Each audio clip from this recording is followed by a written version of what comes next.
اعوذ باللہ السمیع العلیم من العظیم الحفیظ بوجہ الکریم وسلطانہ القدیم من الرجس الخبیث المخبث الشیطان اللعین الرجیم وقبیلہ ونفخہ ونفثہ وہمزہ۔ بسم اللہ الرحمن الرحیم۔ تمام نبیوں کے سردار حضرت محمد صلی اللہ علیہ وآلہ وسلم اور تمام مذاہب کے سردار دین اسلام کے پیروکاروں، السلام علیکم ورحمۃ اللہ وبرکاتہ۔ اولیاء کرام کا تذکرہ جو ہے ریڈیو کے اوپر مسلسل شروع ہے، اور وہ ریڈیو کے پروگرام جو ہے وہ اپنے یوٹیوب کے ناظرین کے لیے بھی ریکارڈ جو ہے وہ کر کے دیے جاتے ہیں۔ آج دوسری کڑی، دوسرا سلسلہ۔ آج جس ہستی کا ذکر کر رہے ہیں ان کا نام حبیب بن محمد، لیکن مشہور ہوئے وہ حبیب اعجمی کے نام سے۔ ان کو حبیب فارسی بھی کہتے ہیں، حبیب باصری بھی کہتے ہیں، اور حبیب اعجمی بھی کہتے ہیں۔ ولادت ان کی فارس، جسے اب ایران کے نام سے یاد کیا جاتا ہے، تب یہ ذرا بڑا ہوتا تھا پہلے، اور پھر سکونت بعد میں ان کی بصرہ کے اندر رہی۔ روزہ بھی ان کا بصرہ کے اندر ہے، اور بصرہ جو ہے وہ عراق کا شہر ہے۔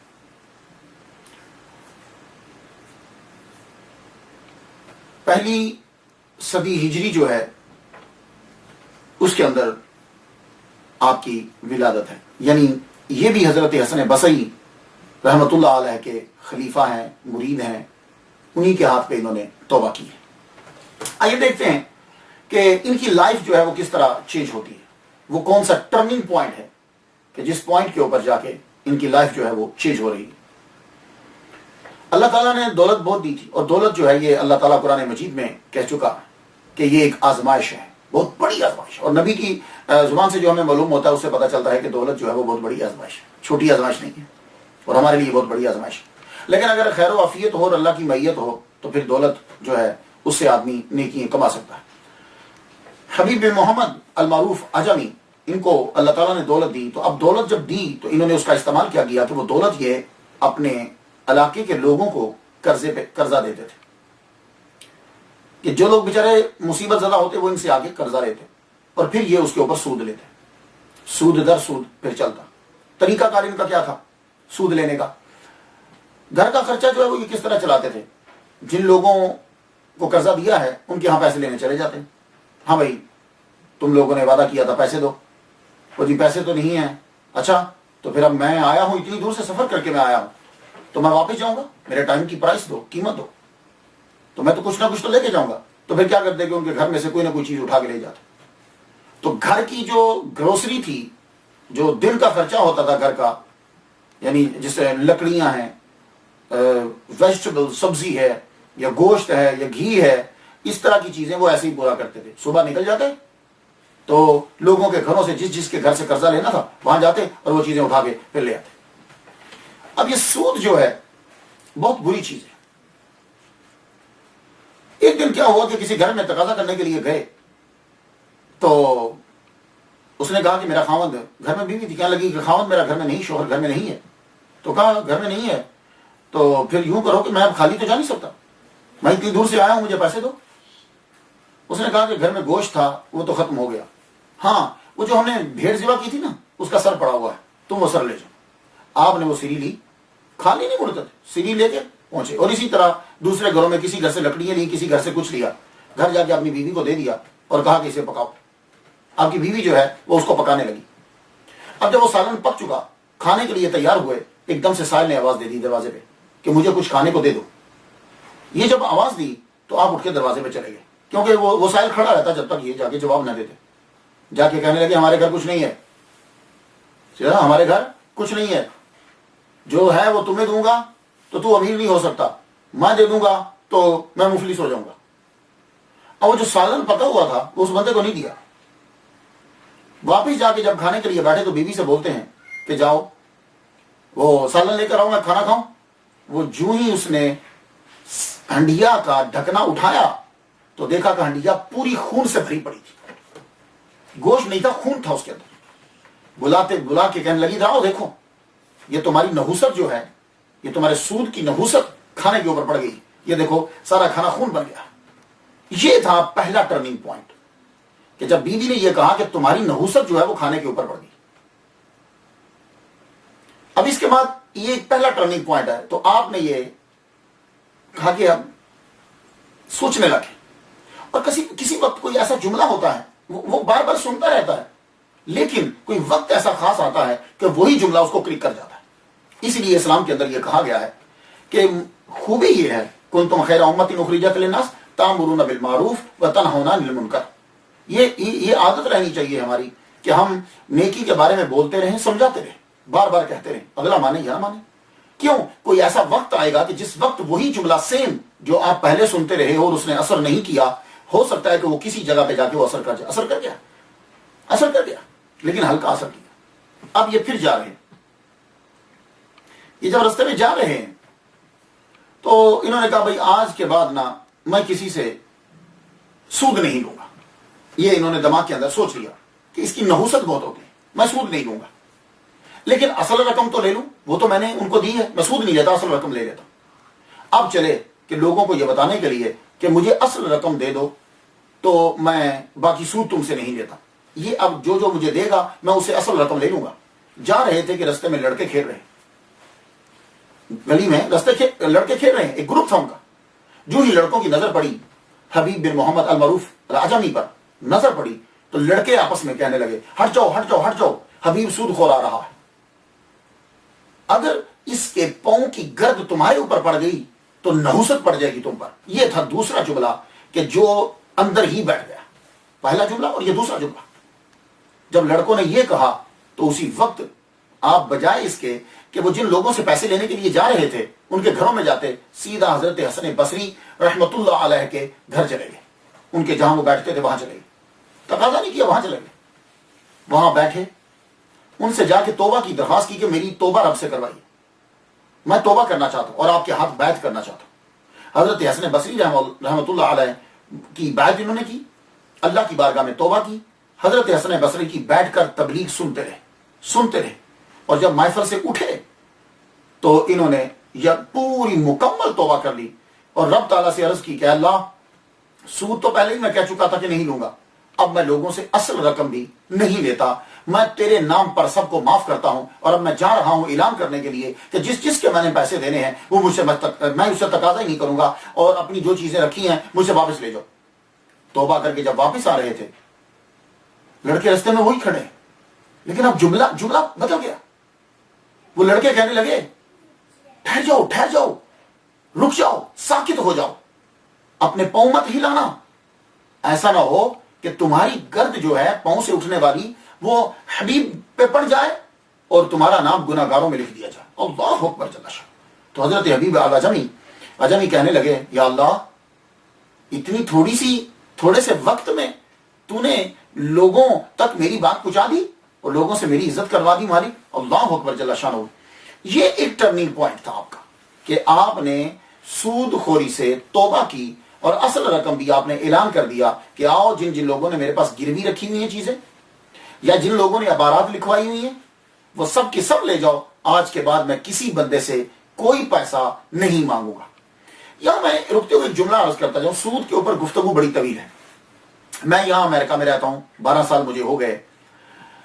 یہاں کے مسائل, پاکستان کے مسائل اور اسلامی ملک کے مسائل یہ ٹوٹلی سود کے بارے میں ڈیفرنٹ ہے.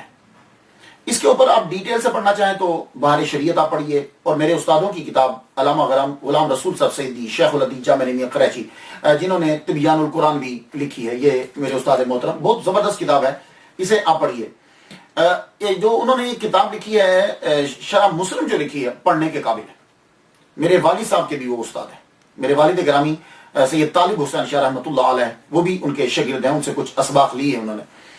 تو ہمیں بھی جب وہ جامع نمیہ لاہور میں پڑھاتے تھے تو مجھے بھی زانو تلمس طے کرنے کی اور ان کی خدمت کرنے کی مجھے ابھی تک یاد ہے کہ شیخ الحدیث و تفسیر علامہ غلام رسول سعیدی صاحب نے مدث اللہ علی, انہوں نے میرے والد صاحب کا ایک دن میں بیٹھ کر نفل پڑھ رہا تھا تو میرے والد صاحب سے کہنے لگے کہ اس کو کہا کرو کہ کھڑے ہو کے نفل پڑھا کرے. کیوں؟ اس لیے کہ نفل جو ہے وہ اگر تندرست آدمی بیٹھ کر پڑھتا ہے تو اس کو ثواب ادا ہوتا ہے. یہ ابھی تک مجھے یاد ہے اور میں سن رہا ہوں. اللہ اکبر جل شانہ. یہ بھی بڑی سعادت ہوتی ہے. انہوں نے شرح مسلم کے اندر سود کے اوپر بڑی گفتگو کی ہے, تو آپ اسے ضرور پڑھیے گا. سود کے بارے میں ایک روایت ہے, وہ آپ نے نقل کی اور بتائی ہے. میرے سامنے یہ کتاب ہے, میرے پاس ہے. یہ کتاب جو ہے علامہ قمر الزمان اعظمی صاحب انگلینڈ میں ہوتے ہیں، بہت مشہور اسکالر ہیں، یہاں میری مسجد میں بھی آئے ہیں، تقریر ان کی میں نے سنی ہے، بہت زبردست اسکالر ہیں، ان کی تقاریر کو جمع کیا خطبات مفکر اسلام حصہ دوئم ہے، محمد ساجد حسین قادری صاحب نے، عالمی تحریک سنی دعوت اسلامی حلقہ آندھرا پردیش حیدرآباد، اچھا تو انہوں نے یہ چھاپی، اس کے اندر ایک گفتگو ہے، تقریر نمبر ان کی 18 ہے، حضور مفتی اعظم ہند رحمۃ اللہ علیہ، یہ عنوان ہے۔ اس کے تحت جو ہے وہ ایک جگہ میں پڑھ رہا ہوں تو اس کا پیج نمبر 475 ہے، کہتے ہیں کہ میں مفتی اعظم ہند کے ساتھ سفر کر رہا تھا تو سود وغیرہ کے مسائل سے بہت سے شبہات میرے ذہن میں رہے، دارالحرب میں خاص طور پر میں نے اپنی یہ جو فکر ہے، حضرت مفتی غلام محمد صاحب کے ساتھ ہم لوگ سفر کر رہے تھے کیش کال کا، اکثر جیپ میں ان کے باہر والے حصے میں بیٹھتا تھا تاکہ میں اپنے سرکار کو ہواؤں سے بچا سکوں، ٹھنڈی ٹھنڈی ہواؤں سے اچھا کوشش کرتا تھا۔ میں نے کہا کہ حضور، حضرت عمر کا قول ہے کہ ربا بھی چھوڑ دو اور شبہ ربا بھی چھوڑ دو، دارالحرب میں جو منفعت حاصل ہوتی ہے اگر ربا کے ذیل میں نہیں تو شبہ ربا کے ذیل میں تو آئے گی۔ فرمایا قمر زمان لا نفی جنس کے لیے استعمال کیا گیا ہے، لا ربا بین مسلم و حرابی فی دار الحرب، اور ایک اور بھی ہے لا ربا بین المسلم والکافر، کہ جب مسلمان کافر سے لین دین کرتا ہے تو وہ بیچ میں جو ہوتا ہے وہ ربا نہیں کہلاتا، لیکن سیم وہی چیز جب مسلم ممالک میں ہو تو وہ جو ہے ربا جو ہے وہ کہلاتی ہے۔ یعنی اس کے لیے 3 شرطیں جو ہیں وہ قرار دی گئی ہیں۔ ایک یہ ہے کہ اس کے اوپر حاکم جو ہے وہ مسلمان نہ ہو، دوسری ہے کہ اس کی سرحد کے ساتھ کوئی مسلم ملک نہ لگتا ہو، تیسری جو ہے وہ یہ ہے کہ وہاں آزادی نہ ہو اسلام کی۔ تو اس کے بارے میں گفتگو کرتے ہوئے انہوں نے یہ کہا کہ میں عرض کرنا چاہتا ہوں، میں نے کہا حضور دوسری عرض ہے دارالحرب کی قید ہے اور ہندوستان دارالحرب آج تک قرار نہیں دیا گیا۔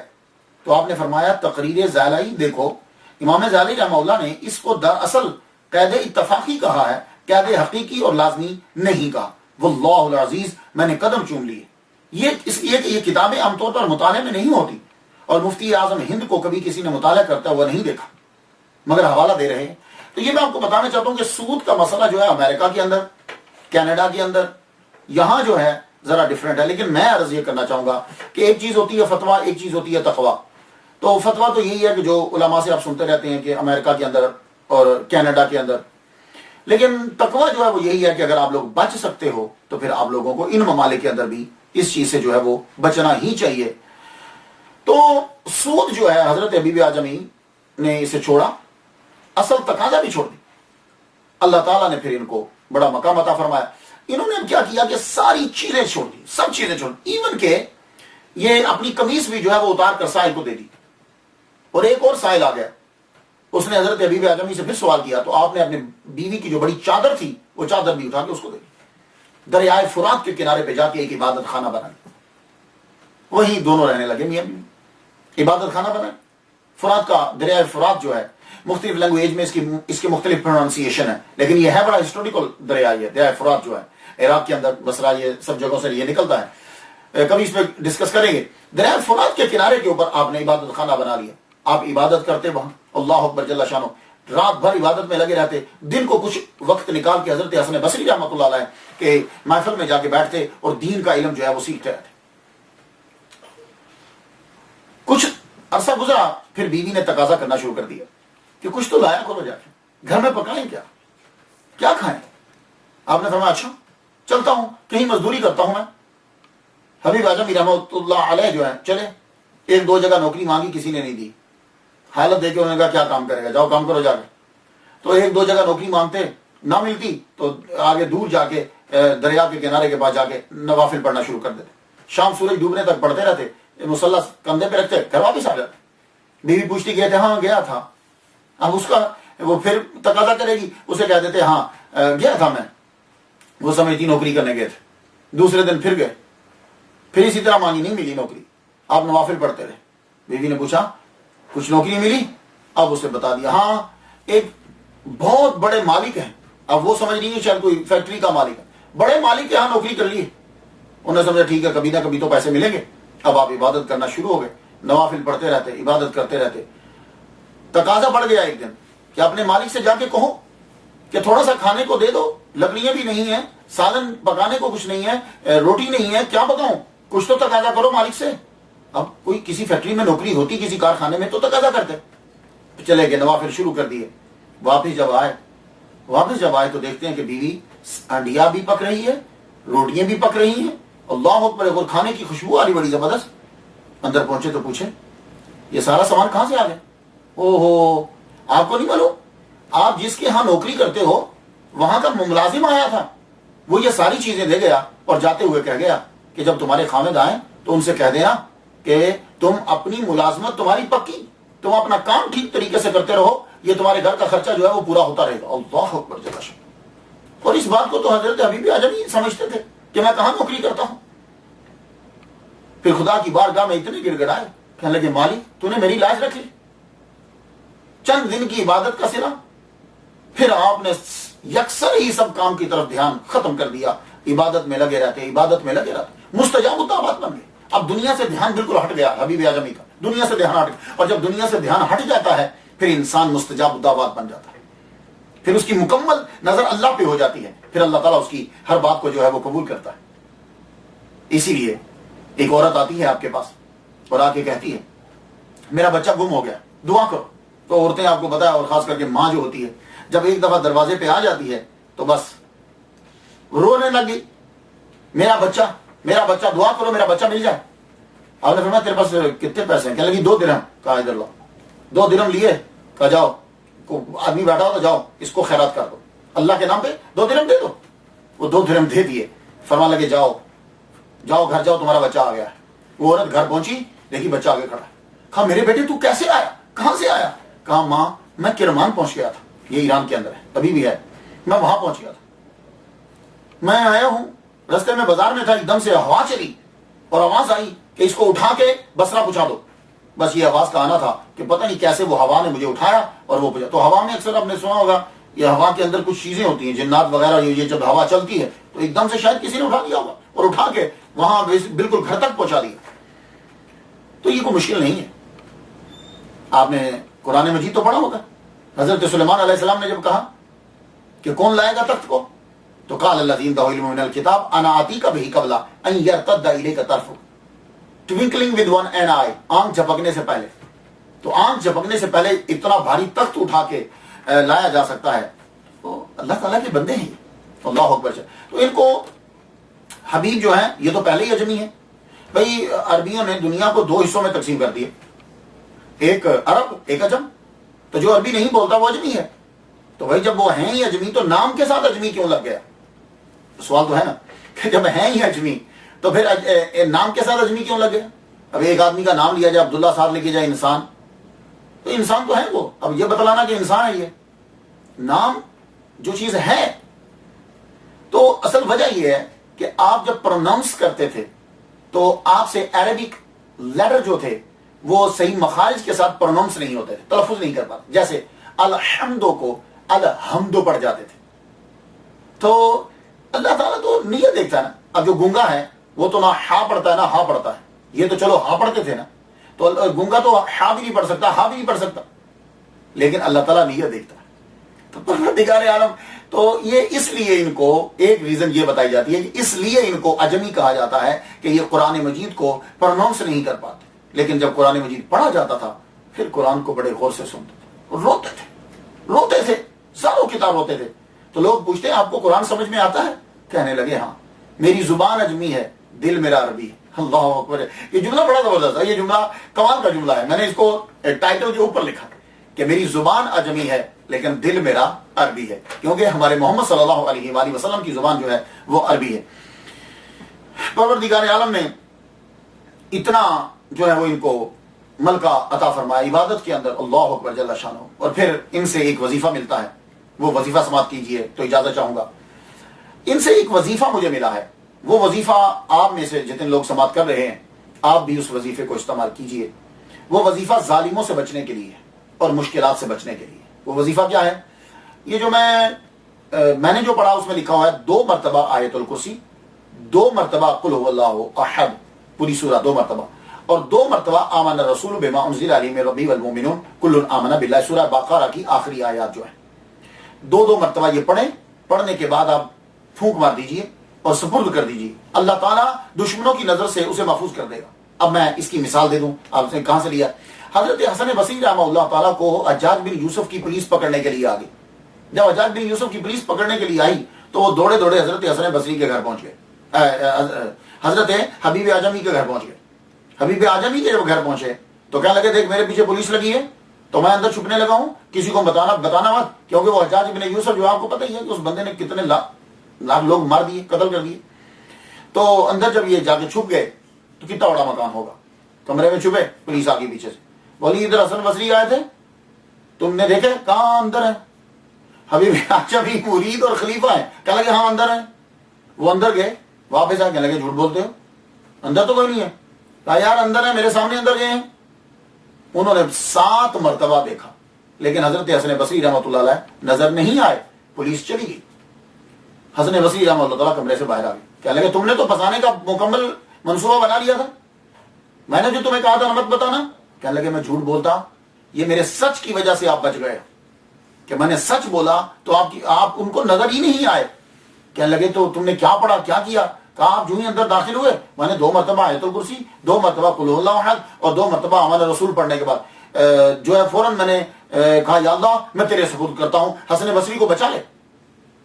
تو مجھے یوں لگتا ہے ویسے زیادہ تر تعداد بزرگوں کی یا ہمارے عملیات کے اندر 3 ہوتی ہے، یعنی طاق ہوتی ہے، تو یہ 2 ایسا لگتا ہے کہ جیسے وہ پولیس اتنے میں آ گئی ہوگی، آپ 3 دفعہ پڑھنا چاہتے ہوں گے، لیکن خیر تذکرہ اولیاء کے اندر ایسا ہی ہے، لیکن آپ اگر چاہیں تو 2 بھی پڑھیے تو 3 بھی جو ہے وہ آپ 3 کیونکہ کل شریف 3 دفعہ پڑھی جائے تو اس کا 1 قرآن کا ثواب ملتا ہے۔ تو خواتین حضرات، یہ عظیم ہستی کہ جن کو حضرت حبیب اعجمی کے نام سے اور حبیب فارسی کے نام سے جانا جاتا ہے، یہ ان کا بصرہ کے اندر جو ہے وہ مزار مبارک ہے، لوگ جو ہے وہ زیارت کرتے ہیں۔ اللہ تعالی ہمیں بھی ان سے